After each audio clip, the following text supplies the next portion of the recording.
Some men wear their stories on their sleeves. Others bury them so deep, you'd never know they were there, unless you'd lived through the same hellfire. This isn't the story of a hero who spoke of courage. It's about a man who never had to. They called him the Watchman.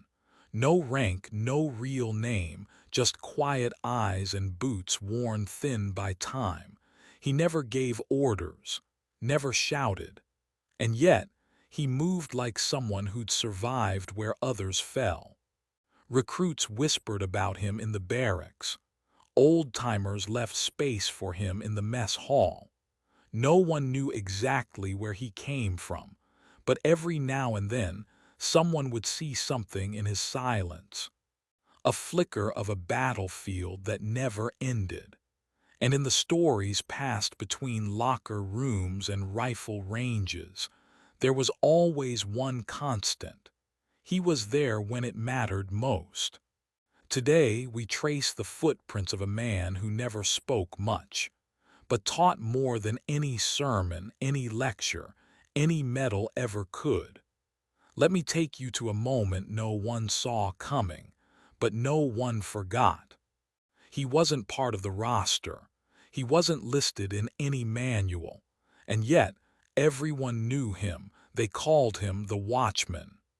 He was old but not fragile. His back was slightly hunched, like the weight of memory bent it long ago.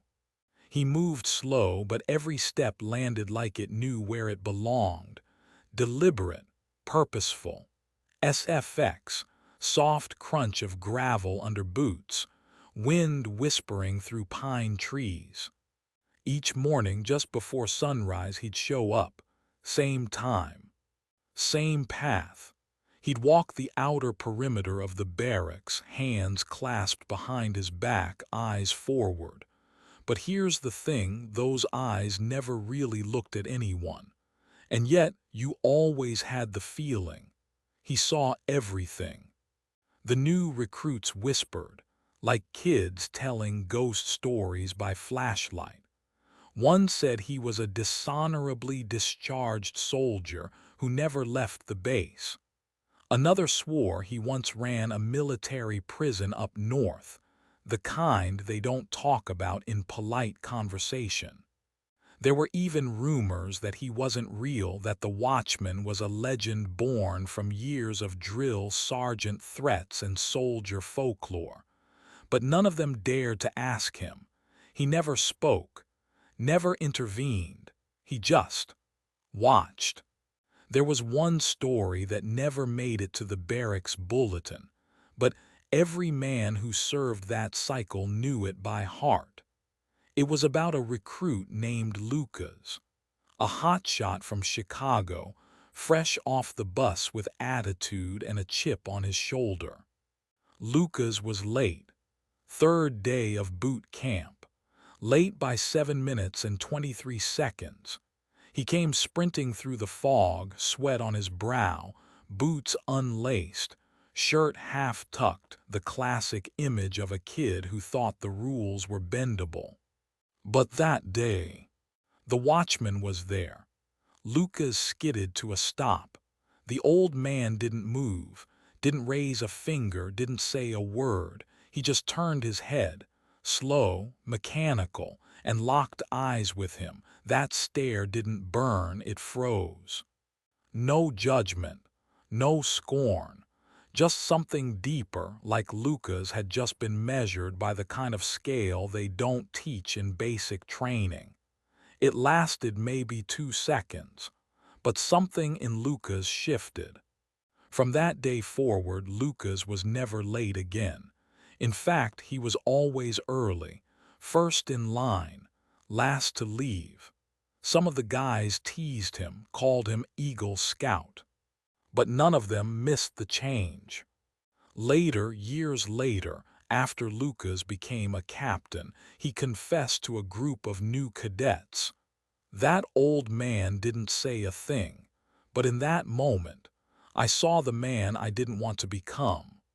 So who was the Watchman, really? No one knew. But deep down, Maybe he wasn't there to punish. Maybe he was there to remind of what discipline looks like when no one's watching, of how silence can speak louder than any order barked, of how presence, real presence, demands respect without ever asking for it. He never missed a day, never broke the pattern, until one morning he simply wasn't there. No one announced it, no one explained. But every morning after that, the recruit stood a little straighter during roll call, somewhere between myth and memory. The watchman lived on, but Lucas, he still walks with his boots double knotted, shirt pressed, 5 minutes early to everything, just in case someone is watching. Next, we take you back to the jungles of Laos, 1971, where a different kind of silence nearly cost everything. They called him the guard, not officially, of course. He never wore a badge. No rank stitched on his chest, no title on his locker, just an old man with a back slightly bent, and a silence that filled the whole damn room. No one ever saw him walk in, but somehow he was always there first, sweeping, tightening straps, replacing towels before anyone noticed they were gone. And then there were the signs, the little things that didn't add up. It started with the towel. Carter, young, brash, just 2 weeks in, noticed it the first time. A black towel folded razor sharp, the kind you only see in spec ops, edges squared, name tag tucked in military style, stitched backward, like they used to do in recon units, so it couldn't be read from a distance. He picked it up, still warm, the old man already gone, later that week. The battle rope snapped, right in the middle of an air assault drill. No one panicked. It was just a rope, but before the instructor could even grab the spare, he stepped in. The guard didn't say a word, just crouched like he'd done it 1,000 times, looped the cords, tied something nobody recognized. A figure-8 reverse hitch, 2 minutes flat. Carter blinked. "You Navy?" he asked, trying to sound casual. The old man didn't even look up, just said, "Rope's good now," and walked away. The next day the drill ran without a hitch. Then came the lift, a barbell, 245s. Left behind by someone too tired or too lazy to rack them. Most would call another guy over. Team lift. Protect your spine, but not him. No gloves, no chalk, just bare hands, veins like braided cables. He gripped it like it weighed nothing, bent slightly, no breath, no sound, and lifted, not a grunt, not even a sigh. He slid the weights back into place, tapped the steel once, almost like a nod, then limped away quiet as shadow. The rumors, of course, got louder. "He was Delta Force, I swear," one kid said. "No way, he's got SEAL shoulders." "Dude, I heard he trained K-9 handlers in Panama." They guessed, they gossiped, they watched. But he never gave them anything, just silence and precision. Carter finally asked. Not directly, he just said, "You ever teach rope technique? The way you tied it, they don't even teach that at Fort Benning." The old man looked up, and for the first time, he met his eyes. "I've seen ropes mean the difference between going home and not." Then he turned and walked out. Sometimes the loudest things in life come from those who never raise their voice. The way he moved, the way he tied, the way he watched, they were signs. Signs that he'd been somewhere most of them had only read about. Done things no civilian would understand. Carried weight that didn't leave bruises on the skin. but stayed heavy in the soul. No one asked again, but they stood a little straighter when he passed. They racked their weights properly. They folded their towels, and no one ever let the rope go loose again. You don't have to wear a patch to remind people what honor looks like. Sometimes the signs are right in front of us. You just have to know where to look. And next came the morning everything changed. It was 1971. Deep in the jungle of Laos, the heat was a living thing, not just hot, hostile. The kind of air that wraps around your throat and doesn't let go. That day, it wasn't the heat that tried to kill them. It was ambush.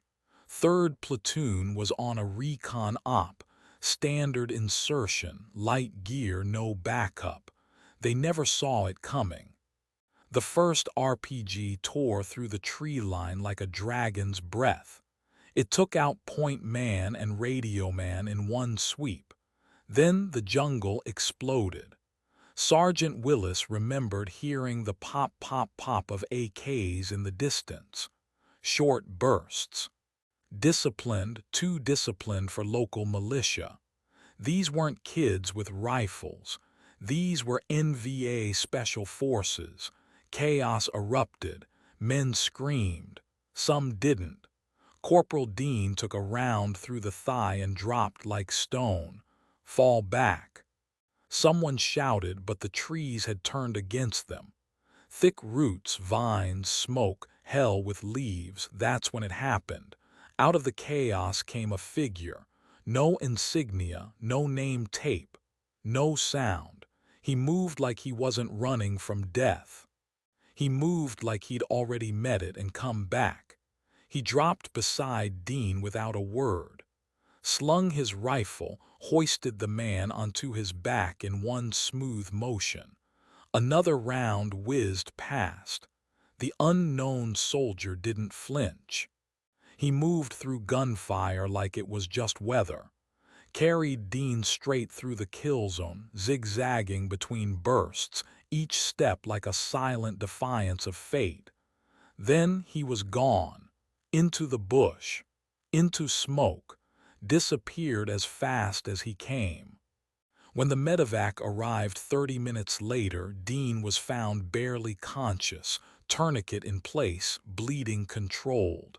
He survived, but the man who carried him, no body, no blood, not even a boot print. For years afterward, Dean tried to describe him. Big guy, he'd say, maybe 6'3", had a mark on his forearm. Could have been a tattoo, but I was losing blood. Could have been anything. That description made its way into reports. Then was buried under layers of red tape, bureaucracy, and silence. Because there was no record of any other soldier in that sector. No special forces unit. No operative unaccounted for. Just ghost stories. And yet, years later, on a dusty base stateside, Lucas saw something that stopped him cold. A man in gray, always in gray, slight limp, carried himself like he was made of old iron. The other recruits called him the Watchman. He wasn't on any official payroll, but he was always there, cleaning weights, adjusting ropes, watching, and one day, Lucas saw it. As the man reached for a battle rope clip, his sleeve slid back. There it was, a faded tattoo. Not military issue, but Dean had described it almost exactly. Lucas couldn't stop thinking about it. He began watching the Watchman, the way he folded towels like field dressings, the way he examined exits like planning fallback routes, the way he never talked about the war, but wore it in his bones. One night Lucas brought it up to Sergeant Donnelly. He said, "There was this guy in Laos. Carried a wounded man out under fire. No name, disappeared, might still be alive." Donnelly took a deep breath, then said quietly, "We all heard that story. Every man who was in Laos knows it, but we were told he didn't make it. He never made it out." Lucas just nodded, then said, "Or maybe he made it out, but he never left." That next morning the watchman was back again, folding, fixing, watching. As Lucas walked by, the man gave him a nod. And for a moment, just a second, his eyes held something. Something ancient. Something that had once crawled through fire, bled in silence, and chose not to speak of it ever again. But it was there. And Lucas knew, some wounds don't scar. Some men don't need medals. Some ghosts never left the battlefield. They just learned to walk among us, quietly. And that was just the beginning, because the more people watched him, the more they realized this man was no ordinary janitor. Some men speak with medals, others with scars, but there's a rare kind who speaks with silence. Corporal Reeves was one of those men, a former recon Marine, combat-trained, ice-veined, deadly accurate. But what broke him wasn't a bullet. It was what he brought home. I remember the first time I saw Reeves, hunched over in the equipment bay, shoulders trembling. He wasn't cleaning rifles, he was crying. No sobs, just tears dropping on the steel bench like rain on tin. I didn't know what to say. None of us did. But then he told us this. He didn't ask what was wrong, didn't even look me in the eye. Just handed me an old gun rag, smelled like CLP and ash. Didn't say a word. But in that moment, I swear I felt seen. It wasn't therapy, it wasn't command, it was him. The man we called the guard, no name, just silence. Then came the fire. That night smoke swallowed the training hall like a beast. Communications were dead. Sirens drowned. New recruits scrambled, tripping over gear, yelling names, some frozen in place like deer in headlights. I remember a girl, Patterson, curled under a bench, choking. A guy named Ellis screamed for help, but the radios were silent. Then he stepped in. He didn't shout orders, didn't rally a team. He just tied an old rag around his face, pushed the door open, and walked into the smoke like it owed him something. Came out carrying Patterson, barefoot, bleeding, didn't flinch. Went back in. Came out with Ellis, unconscious, limp. Collapsed beside him.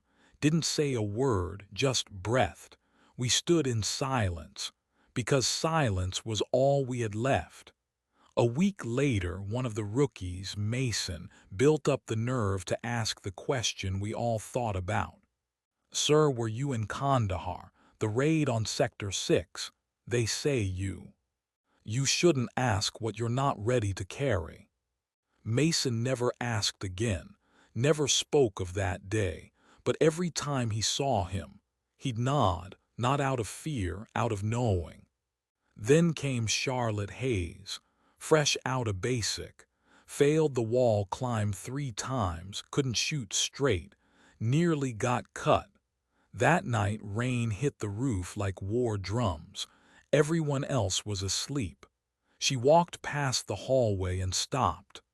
There he was on his knees mopping the training hall floors. Alone.